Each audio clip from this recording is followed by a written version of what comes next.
lead such an interesting life. You run that farm of yours pretty much by yourself. You write a food blog that isn't too egotistical or boring. You teach the local kids to read and write. Oh, yes, I do. And I love it. But honestly, it just wasn't enough for me. I was in a life rut that was only getting deeper. R-U-T. Put on boots and a loading coat the morning after a snowstorm and trudge to the hen house to collect 4 eggs. Start adding nutritional facts to the recipes on the blog, and people you never even met accuse you of being a nutrition Nazi. Teach English, or at least try to make the kids love reading. I know this is going to come as a bit of a shock, but most teenagers think that great expectations, to use a phrase, blows.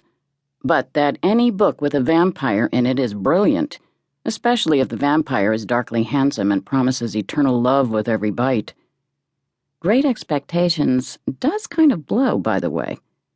So anyway, I promise you, I'm not going through the dreaded midlife crisis. I'm not even at my midlife. And hey, the first one of you who makes a crack about my being way past midlife gets tossed out of the will. I'm serious, kiddies. I do need some excitement, though.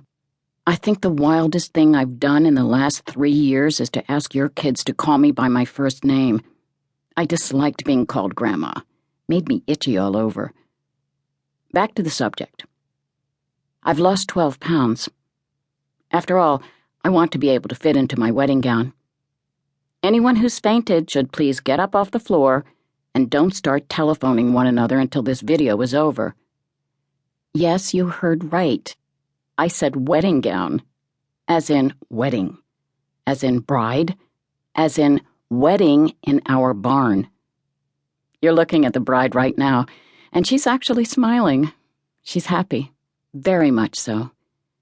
You know I don't complain, but there was a long, dark time after your father died, and I'm finally out of that black hole. You're probably wondering who the lucky groom is. Well, as you used to say when you were just little brats, that's for me to know and you to find out. Everybody is coming home to Stockbridge for Christmas. Claire, Emily, Seth, and Lizzie.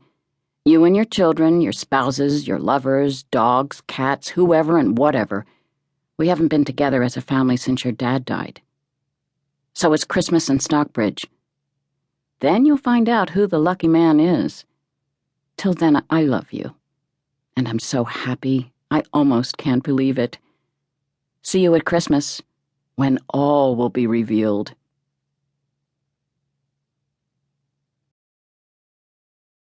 Book 1, Christmas Dreaming. Chapter 1, Claire and Hank. Claire Donahue, Gaby's eldest daughter, had just finished her mother's video and, well, wow. Go Gaby. For the moment, though, Claire was paying her household bills, and bill paying was kind of like playing I love you not with hand grenades. Sooner or later, Claire knew, one of them was going to blow up in her face, in everybody's face. I love you, South Carolina Electric and Gas, she said, placing that bill in the stack she intended to pay. I love you not, Emergency Root Canal. It was as good a system as any for deciding how to parcel out their slim income to pay the usual fat stack of bills. It was only during the luckiest of months that Hank's money from construction work and Claire's income from tutoring covered most of the bills. This was not one of those months. Claire sat at a small, wobbly oak table in the chilly sunroom. She wore 2 Shetland sweaters in 2 different shades of dark blue, white painter's pants, and fingerless woolen gloves. She called her style cheap cute. And in fact, Claire was cute. Even after 3 kids, she was still holding her own.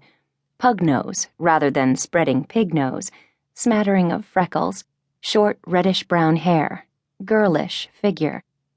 The truth was, though, she felt anything but cute. She felt tired and run down. She felt like total crap, and nobody knew it, and nobody much cared.